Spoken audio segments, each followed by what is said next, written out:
public forum sponsored by the Board of Health to order. First item of business is to just welcome the audience. Thanks for coming. Second thing I'd like to do is to introduce the members of the Board of Health and the members of our Public Health Department to those who are present, both online, remotely, and in person. So, Amy? Amy Donovan Palmer. Barry Partridge. Terry Reed. And from the department? Karen Keene, Director of Public Health. Margaret Coe, Health Agent. And Lorenzo. Next thing we have to do, and then I'll explain how we're going to run. Oh, right. Oh, that's right. Lorenzo, can you now hear us? Yes, I can hear you. Yeah, Lorenzo okay. Pizarro, member of the Board of Health. Thank you.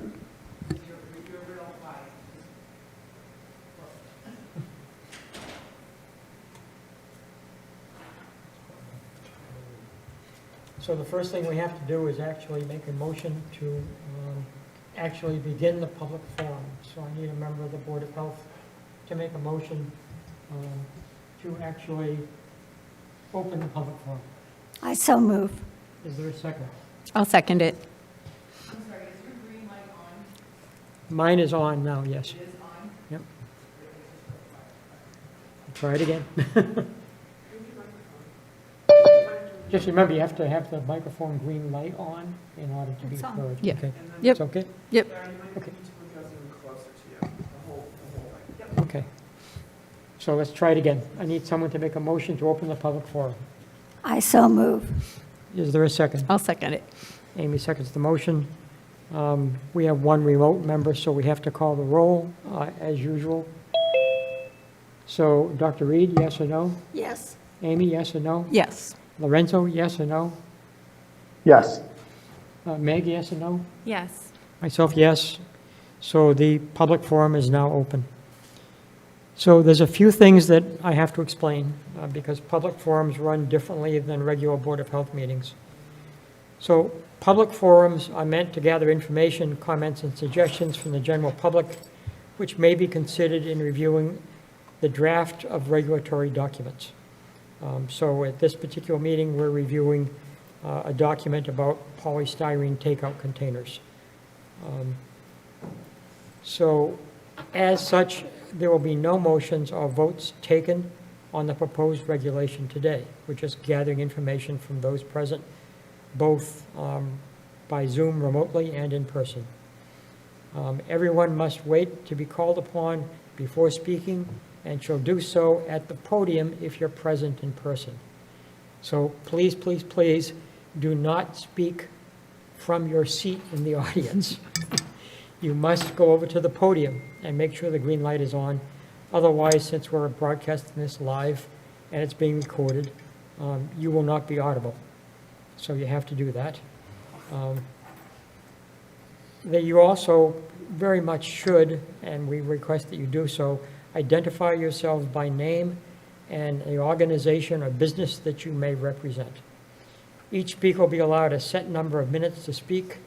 Usually it's 3 minutes, but if we only have a small number of people, we can extend that to longer times. If more time is needed than what you're allotted, you may request the extra time by making the request to the Board of Health, and at which point the Board of Health will take a vote, and that will be decided by the majority vote if your request for more time will be granted. Please refrain from making repetitive comments and direct all comments or questions to the Board of Health rather than other speakers or other members of the public. Please also avoid disruptive behavior, such things as interrupting other speakers, speaking before being recognized, speaking to others while the forum is in progress, including when entering or leaving the room. If time permits, questions from the public or the Board of Health members for clarification of comments may be addressed to the speakers. So those are just general rules. Main thing to try to keep in mind, if you possibly can, is if you want to speak, raise your hand. We'll recognize you one at a time. Go to the podium and make sure the green light on the microphone is lit. I don't know if those over here have done that before, but if you have any trouble, you should ask Margaret for help over by the podium. So I don't know how many people know what polystyrene is, but polystyrene is a major form of plastic that's often used both for packaging and for takeout containers in restaurants and food service organizations. The Massachusetts Sierra Club, as of May 24th, 2024, within Massachusetts, 62 cities and towns across 12 counties representing about 1.3 million people, 20% of the population have already banned some form of polystyrene for use by restaurants. As of 2024, 6 states banned all uses of styrofoam. So that's also those little peanut cubes that you get when you open packages. Or sometimes there's flat pieces of styrofoam inside the containers. It has a static charge. It gets all over you and everything. So it's pretty hard to get rid of. At the moment, the 6 states that have banned it are Maine, Maryland, New Jersey, Vermont, Colorado, and Washington. There's 4 others that have passed bans that are going to start this year: California, Delaware, Oregon, and Rhode Island. At the Massachusetts state level, a bill HD 2792 on this same topic has been introduced for the 2025-2026 Massachusetts State Legislative Session.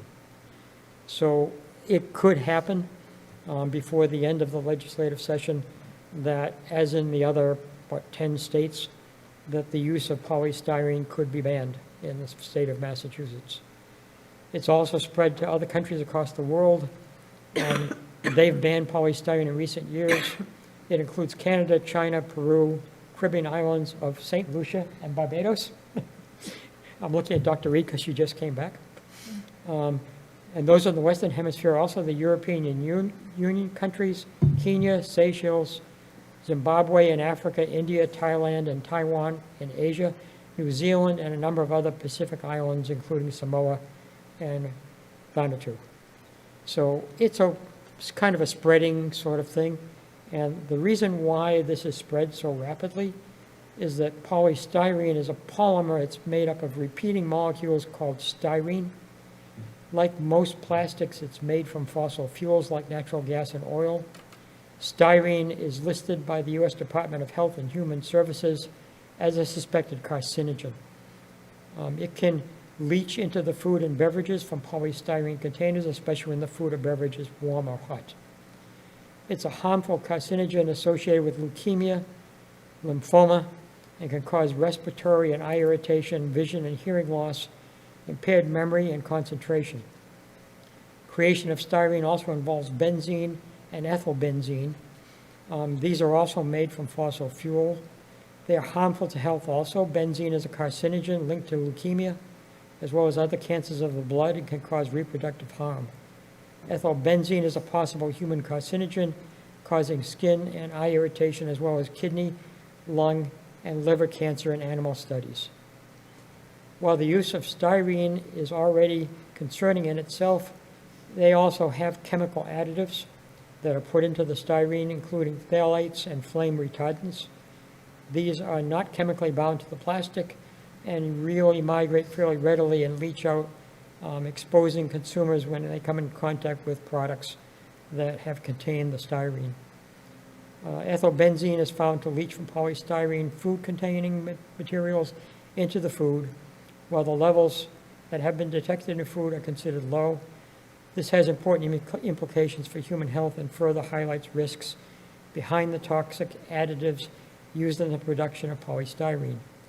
Sierra Club says polystyrene presents an environmental hazard, as it is often mistaken as food by both domestic and wild animals. Almost done. Polystyrene is not easily recycled due to its composition and tendency to be contaminated by food and drinks. But when it ends up in landfills, which it usually does, it is very harmful and pollutes into the environment. As a result, people can be exposed to the harms of polystyrene through its life cycle from production to disposal, and states and retailers have begun eliminating the use of polystyrene in all food packaging. Polystyrene contributes to the growth of microplastics in the environment. It doesn't biodegrade. When it sits in landfills, the plastic can become brittle, breaking down into microplastics, which leach into the water, which then contaminate drinking water and expose marine animals. So if you wonder why we're doing this, that's why. I mean, it is obviously a public health hazard. It's obviously also a serious environmental risk. Major retailers have taken steps to eliminate the stuff and to move towards their sustainability goals. McDonald's stopped using styrofoam in sandwich packaging in 1990 and committed to fully eliminate polystyrene foam packaging for cups and takeout containers globally in 2018. In 2020, major food chain Dunkin' banned polystyrene cups. The good news is that there are safer alternatives. They're readily available, and they're already in use in many restaurants and food service businesses, but not all. So the point of having this regulation, which would ban polystyrene in food and beverage containers in the town of Plymouth, is to reduce somewhat the risk. Reason why we're especially concerned about this in the town of Plymouth is that we are a coastal community. But, you know, obviously we have a lot of restaurants. We have a lot of people who both live here and who come here who utilize the restaurants, and many people take takeout containers from the restaurants.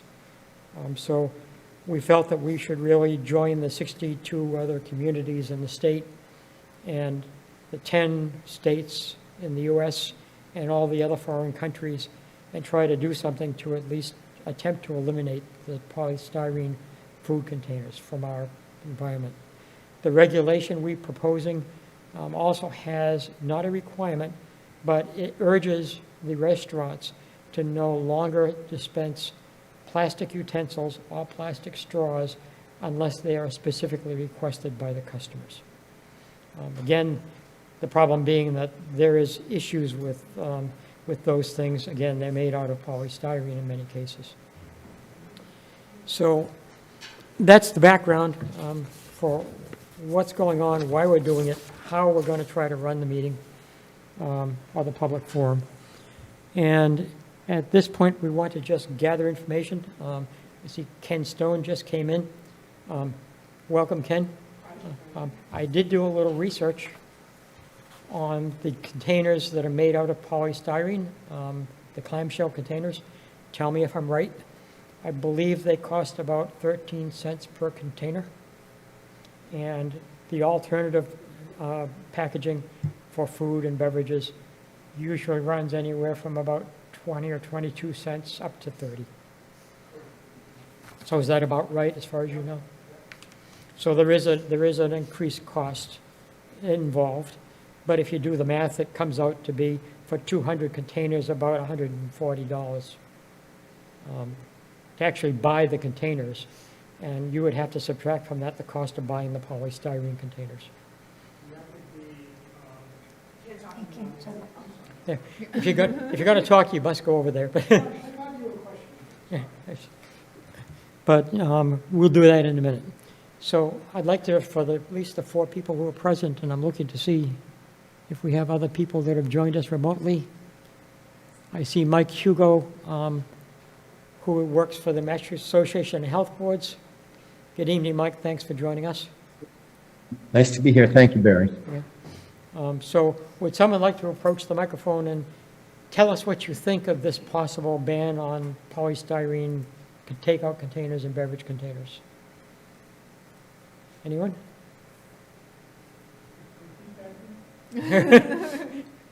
We're hoping all 4 of you will do so because it's kind of a small gathering tonight. Go ahead, ma'am. Please. Just please make sure you give us your name and your affiliations with various organizations. Okay. Ken Stone, President of Sustainable Plymouth. I'm also Vice Chair of Precinct 16 town meeting. I think the question was, because I didn't quite catch it, why do we think this is a valuable thing to do? Yes, that's the first question. Yeah. Well, number one, polystyrene is probably the first or second most toxic form of plastic that we have. Styrene is a known carcinogen and has been labeled such both by United States government agencies as well as worldwide agencies. It's also known that it leaches in food containers, whether that's under heat, it leaches quite a bit, but we've also started to find that it also leaches toxins at normal room temperature. So from a health perspective, it clearly is not a good idea.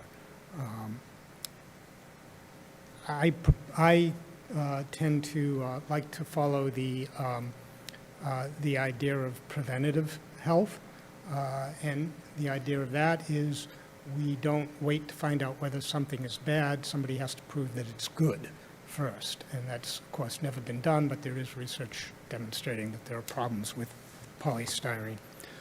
There are alternatives, as you mentioned. They are more expensive. The next step up would be aluminum, generally, with cardboard lids.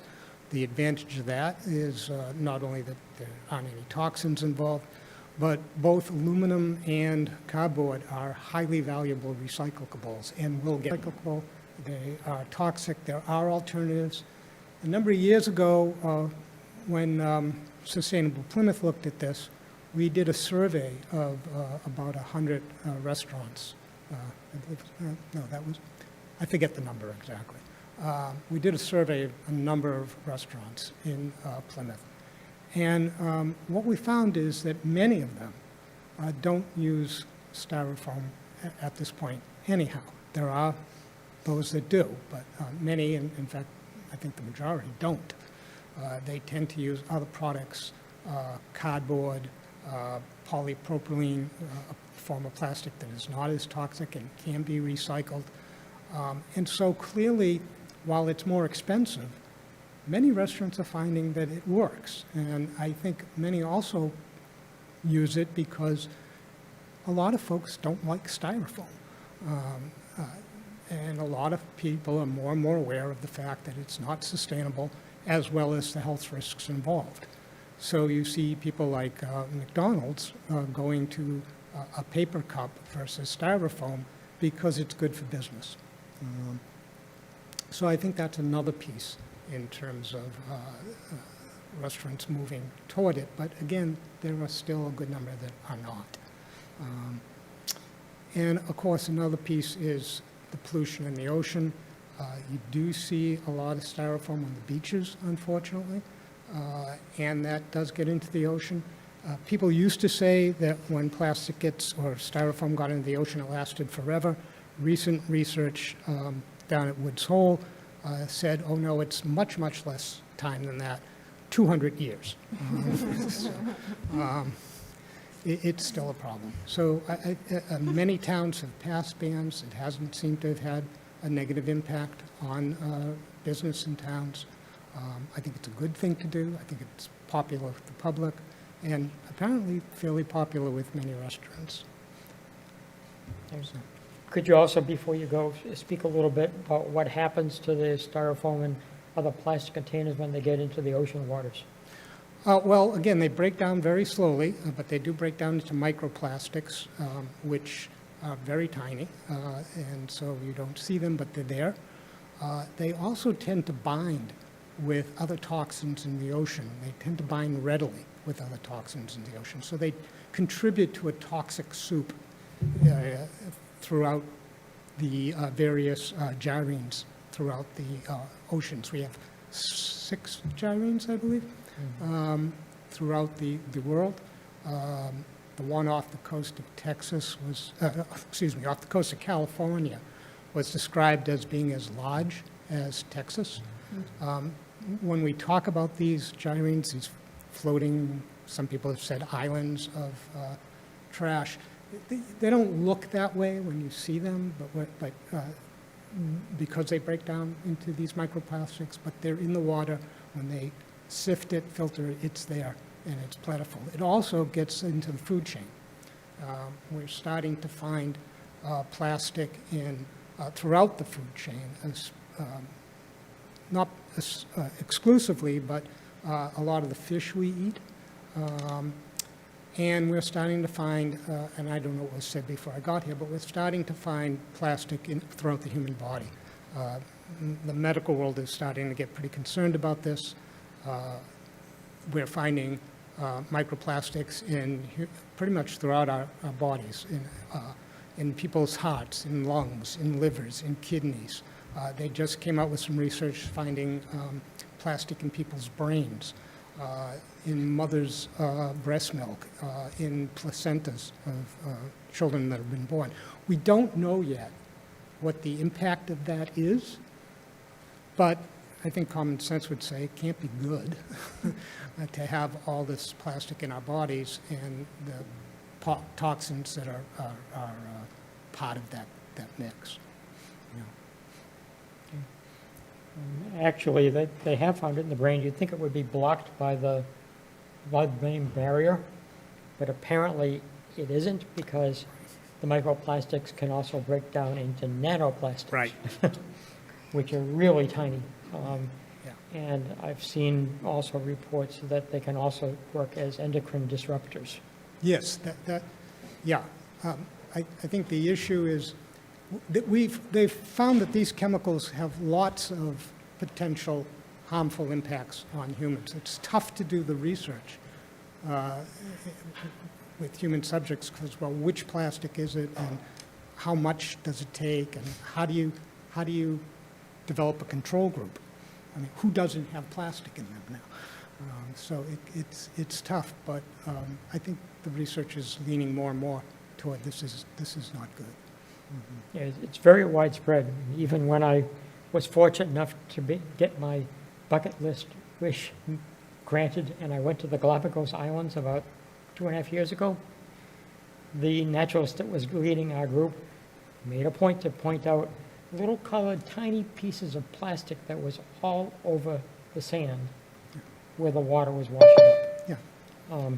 And of course, marine animals don't recognize that as being dangerous, so they consume it. And a study out of Australia said that 90% of the seabirds are loaded with plastic. So it just goes on and on. Yeah, thank you, Ken. There may be other questions that'll pop up. Let me see. Would anyone else like to speak on this topic?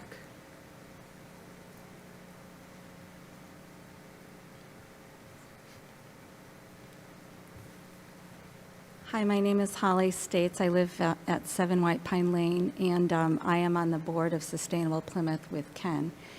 I wasn't planning to speak tonight, but since there are so few people here, I thought that I would come up and just state my support. Ken has been very articulate and thorough in saying why this is so bad, as well as you have, Barry. And I know personally I avoid restaurants that put takeout food in foam containers. So I agree that I think, excuse me, the public is ready and willing to support this. And I certainly do, both from a health standpoint, as you have very well explained, and from an environmental standpoint. I participate in the townwide cleanups, and we find a lot of polystyrene and other types of plastic, but I just think we can easily do this. We won't be the leader in doing this, since other states and countries and towns in Massachusetts are already doing it, but I think we need to jump on that bandwagon and show that we are supporting this. Thank you. Yeah, thank you. Anyone else? Is there anyone here representing the restaurant industry, by any chance? No one? Surprises me, because we sent the notice out to the head of the Chamber of Commerce in Plymouth, hoping that someone would show up. I think I can probably state what their main concern would be, and that probably would be economic. So they may be concerned that, since they work on such a tight margin in most restaurants, that if they are now forced to actually purchase slightly more expensive takeout containers, that it would impact their bottom line. But as I mentioned at the beginning, and I guess Ken Stone confirmed the prices, It doesn't seem as if it would be a huge hit. It might be $100 extra, maybe every time they go through about 200 takeout containers. And that may be an overestimate. It could actually be less than $100. So I don't know how many of you have actually encountered restaurants that are still giving out styrofoam containers. I have. And I've also encountered restaurants that don't. I know at least in one case, there is one restaurant chain that I will not name, but they actually have on their website, if you order online, do you wish to include plastic utensils in your takeout order? Well, needless to say, I always say no. Needless to say, every time I do that, they put them in anyway. So it's kind of a losing battle, but I think, we could raise this issue with the company involved and say, why you even have this on your website if you're not going to follow the requests? Doesn't make sense. It's bad for the environment, it's bad for public health. And I don't know how many do that, but at least I know of one because it's a routine sort of procedure. Anyone else? I know there's three other people that haven't spoken. We'd like at least Barry, give a chance. I just have a quick, so what were you saying? How much is the cost of a styrofoam container and how much is the cost of a non-styrofoam container? About 13 cents for styrofoam. 13. and starting at about 20 cents for non-styrofoam. All right, so a 7 cents difference. 7 cents So difference. 100 containers would be a $7 difference, Yes. which is, yeah, that's not much, so I just Doesn't wanted seem to. like much I like to most do the of us. math. So, thank you. So the other thing I thought I probably should mention is that if you don't have copies of this draft of the bylaw, but there's information that we need to include in it that we haven't yet. One is an effective date. And so the reason why that's blank in the draft is that we are not certain how long it would take for the restaurants and food service businesses to actually exhaust their current stash or stock of styrofoam containers. I'm guessing, I don't know, that would be helpful to have somebody from the restaurant industry to tell us. I'm assuming that they probably buy them in batches of hundreds of containers. And they probably go through them, I would guess, and depends on the size of the restaurant. But it just seems to me that probably within 6 months, they could probably go through their entire stock of takeout containers, when they would ordinarily have to be reordering it again. And to that point, I mean, there would always be, we could always try to include a small extension if necessary. Yeah. I think if you give them enough time, that'll be fine, but I think if people came to the health department and said, look, I've got 10 more, can I just use 10 more or something? I know the health department can be reasonable on that. Well, I'll read you the exemptions from the draft. Perfect. Exemptions from this ban. Foods prepared or packaged outside the town are exempt from the provisions of the regulation. We can't do anything about it. Food establishments and retail establishments will be exempted from the provisions of the regulation for specific items or types of disposable food service where, if the Board of Health finds that a suitable biodegradable, compostable, reusable, or recyclable alternative does not exist for that specific application, and/or that imposing the requirements of this regulation on that item or type of disposable food service where would cause undue hardship to the establishment. That covers a lot of it. Any establishment may also seek an exemption from the requirements of this regulation by filing a request in writing with the Board of Health. Board of Health may waive any specific requirement of this regulation for a period of not more than 1 year. If the establishment seeking the exemption has demonstrated that strict application of the requirement would cause undue hardship. For purpose of the regulation, an undue hardship is a situation unique to the food establishment where there are no reasonable alternatives to the use of disposable food serviceware, and compliance with this provision would cause significant economic hardship to the food establishment. Establishment granted an exemption must reapply prior to the end of the 1-year exemption period and demonstrate continued undue hardship if the establishment wishes to have the exemption extended. Board of Health decision to grant or deny an exemption or to grant or deny an extension of the previously issued exemption shall be in writing and shall be final. So this comes obviously from the regulations passed by other towns, because everyone found the same issue. Prohibited use and distribution of foodware and packaging.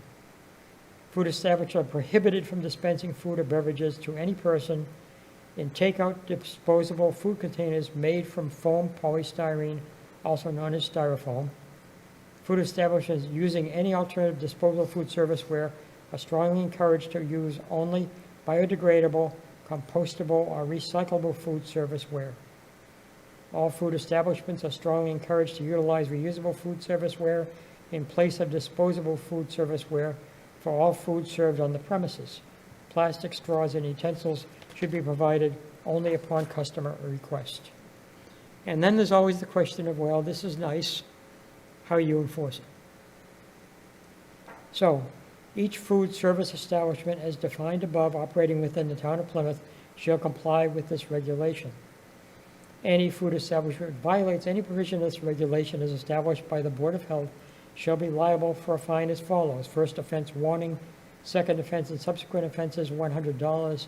Each day of violation continues shall constitute a separate offense. A food establishment shall have 15 calendar days after the date of notice of violation to pay the penalty. Failure to do so shall result in an additional fine of $100 for each additional day until the fine is paid. Regulation shall be enforced by the health agent or their designee and may be penalized by non-criminal disposition as provided in Mass General Laws, Chapter 40. For the town of Plymouth, because I know this comes up every time, obviously we do not have the staff in the department and the Board of Health is not involved in enforcement activities. So the only way this would likely occur is if complaints are filed with the Department of Public Health. At that point, and this occurs with just about everything, a representative from the Department of Public Health would have to visit the establishment and see that in fact the violation is in fact true and warranted. Then I guess there would be grounds for assessing whatever penalties apply.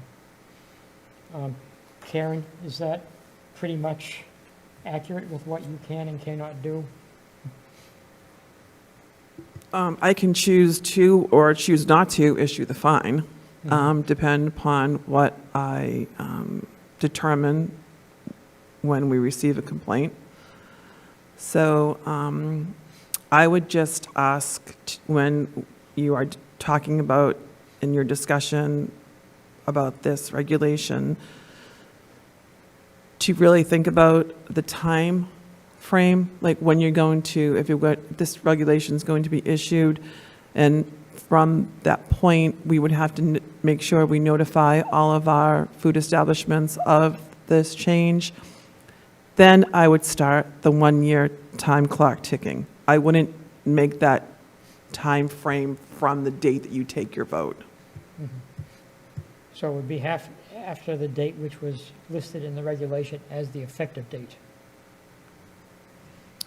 Right, we would, say you voted on, February 15th. We would want to send out a notice to all of our food establishments that this has occurred. And then from that notice, we would want to give at least an additional, 2 weeks before the actual 1-year time frame started ticking.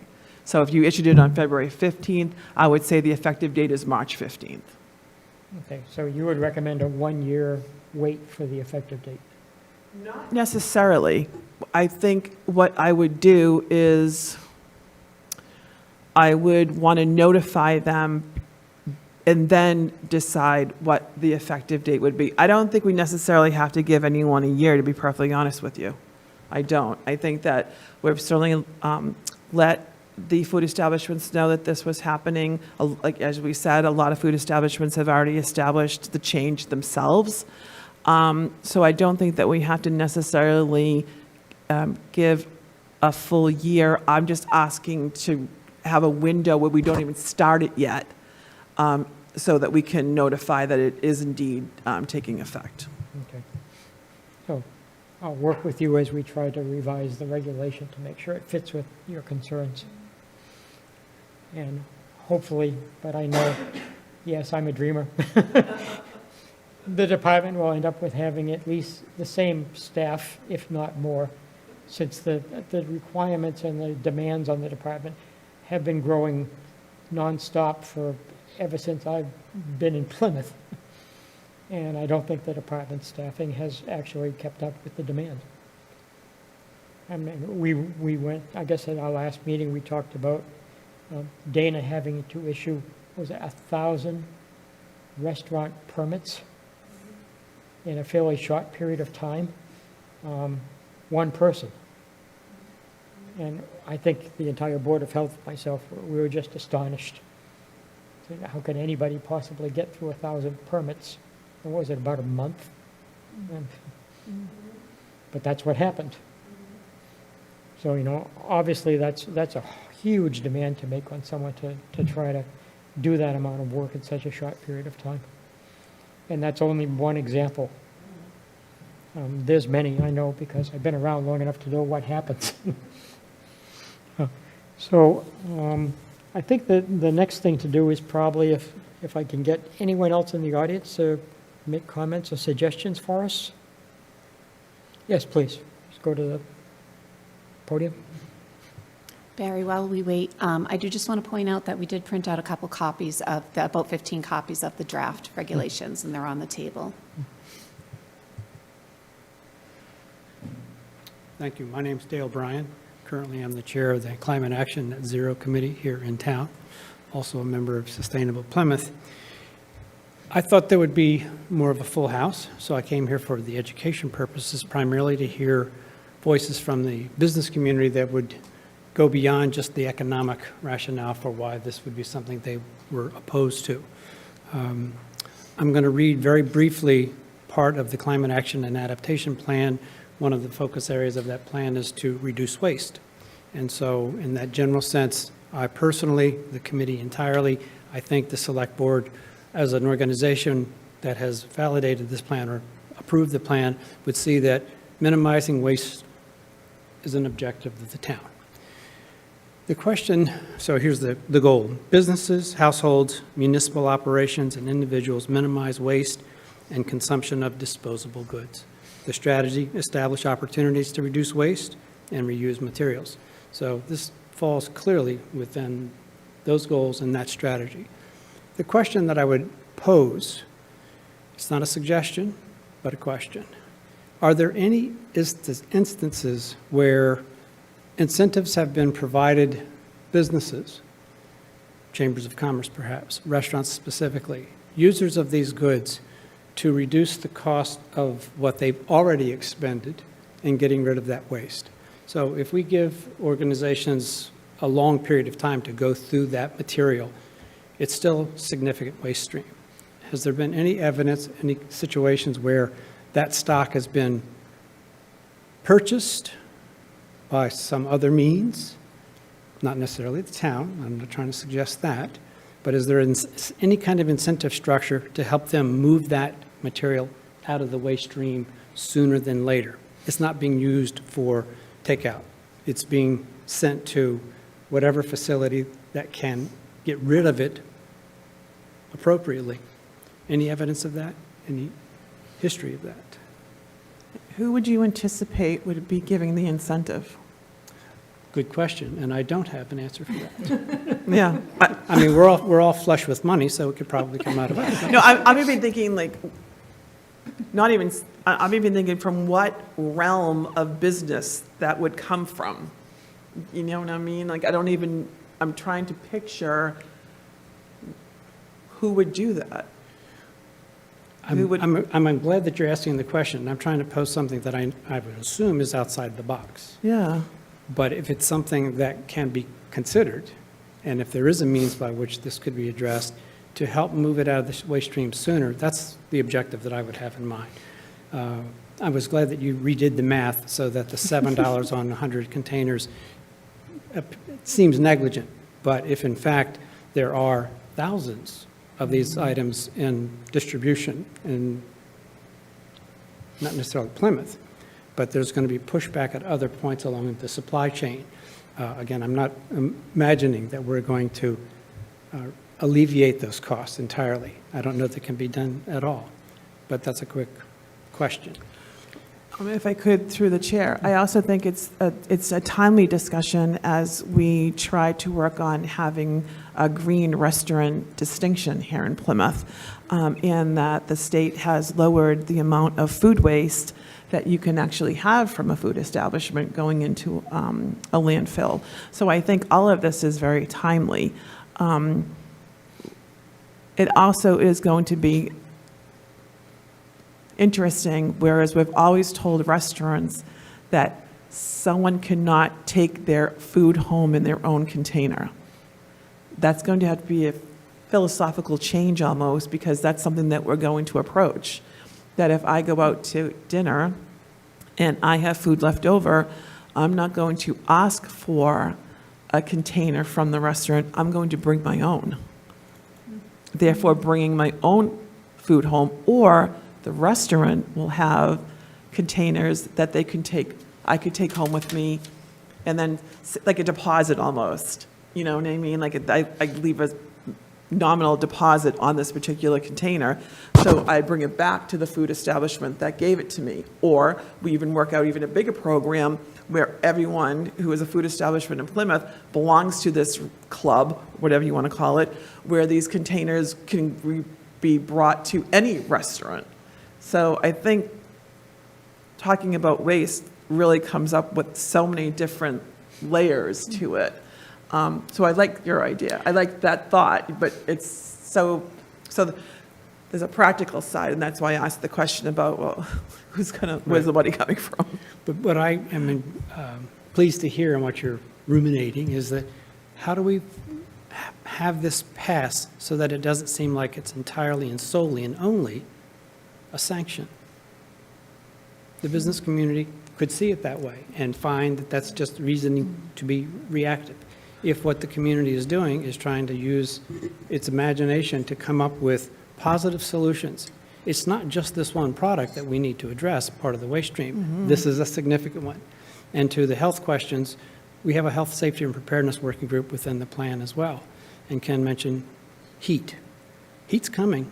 Heat's here. It's going to get worse. And for all of that waste that is in the ocean, that is on our shoreline, that is on our properties, that breakdown is going to be it will be exponential when there are heat waves that are well over 100 degrees, 3 and 4 or 5 days at a time. So I think that there's reason to think this thing through with imagination to come up with positive solutions. The community that shows its conviction that way and its commitment to this, that might also induce the business community to put their part forward as well, not just as a cost, but as a contribution.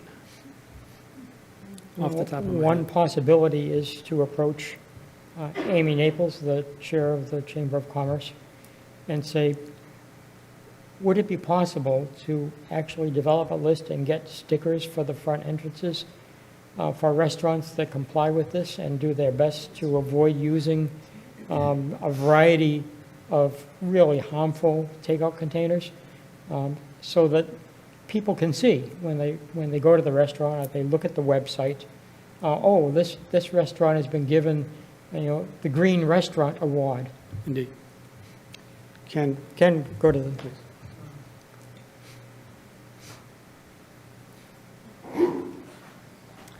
Yeah, so I'm glad the idea of green restaurants has been brought up. There is activity in that realm that I think folks may be aware of. Mike Cahill and the Energy and Environmental Office, myself, we've had a couple of meetings with Amy Naples, and there is the hope that maybe we can develop a green restaurant program in town. The model of that needs to be worked out. The expenses of that need to be worked out. But one of the incentives is what you mentioned, that if people meet certain criteria, they would be identified as a green restaurant. And we'd like to be a green restaurant community, actually. And not only do they get to display stickers, but we'd hope that the See Plymouth, the tourist division, would develop a pamphlet of, here's the restaurants you can eat at that are sustainable. It would be on websites, et cetera, et cetera. And I'm not sure, but I think a number of years ago, the prior Director of Public Health did release a memorandum saying that you could use the takeout containers in restaurants. You can bring your own if you put the food in it yourself. Oh, is that the way it works? Okay. So, I mean, because keep in mind, we still have to follow the merged food code for the state of Massachusetts. I mean, so we have, there are other authorities like we have to answer to and we have to follow. So we walk a very fine line between what the merged food code says we can and cannot do, what a green restaurant distinction means. But all encompassing is the fact that we certainly have to reduce food waste. I mean, and the restaurants know that too because they're going to be fined. I mean, so talking about hitting your bottom line, I mean, there's the bottom line. Right. If someone chooses, to leave that food behind, or they make too much food, and that's a whole nother piece of this puzzle we haven't even discussed yet, is really having to have a discussion about portion size, and how that coincides with food waste, and how different it is in other countries, compared to the amount of food that, we receive. Not that we purchase, but that we actually receive when we order something off of a menu in a food establishment, and how shockingly different that is in other places. I think, unfortunately, the American consumer thinks that the more I get, the better off that is. Well, that's not true when you're talking about how much is wasted. So it's like an onion, we're talking about food. There's so many different layers that all have to sort of come together in order for this really to work for everyone's benefit. But it's so important that we start, we have to. Yeah, I couldn't agree more. To speak to Dale's question about has any other town found a financial way to reward, I don't think so. Most, it's out of the box. It's a great out of the box thought, but I don't think so. Most have done what you're proposing, which is to give people enough time to work down their stock. And one thing that we thought of, but I don't know whether the town could really afford to do that, is that if a restaurant met certain green standards, maybe they could get a little bit of a deduction on their annual permits. Question is, how much would that cost and how much would that impact on the revenue of the town? I don't know. But that's one possible more obvious financial incentive. Might be possible. I don't know. Also might be possible, again, if I could, through the chair, is we really need to get on board with our state delegation to see if there are state level. It's really tough to say to the town, we have to find a way to cut, our revenue in order to benefit. I mean, I would love to, but I don't know if we ever could. But we could go to our state delegation and actually talk about taxes and the taxes that the food establishments pay, and an incentive program tax-related for someone who becomes a green restaurant. I think Rhode Island is strongly talking about doing that. And so I think that's something that, we could think about that. We could have, really reaching out to our state delegation to work on some programs on a state level for all food establishments. I think that's brilliant. Good. Yeah. Yep, the other thing that I've noticed is even if you take your own container into the restaurant and you take the leftover food home, I wonder how often it actually gets consumed or just thrown into the trash. Oh, by you? By anyone. Yeah. I mean, usually if it sits in the refrigerator for more than 48 hours, you're supposed to throw it out. You are. And I will be honest with you, my husband and I have no problem with leftovers. My children wouldn't eat it if I held a gun to their head. So, isn't that the whole thing we're talking about, though, is, right, it's a philosophy change. You know what I mean? It's why am I taking this food home? I'm taking this home so it doesn't go to a landfill.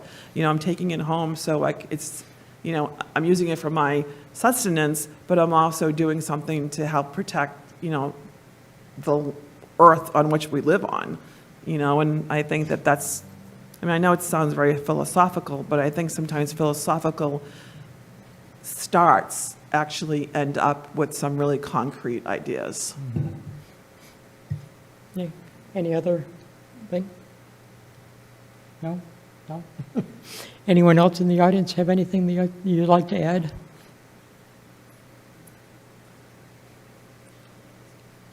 Hearing none. It's almost 6 PM.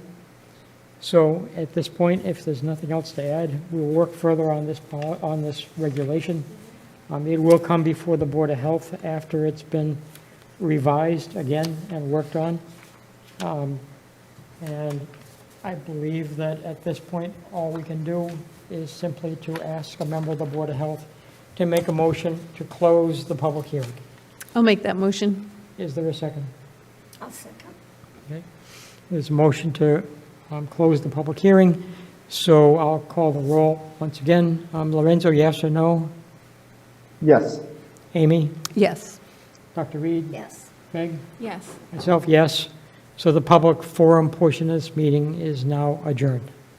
Thank you for coming.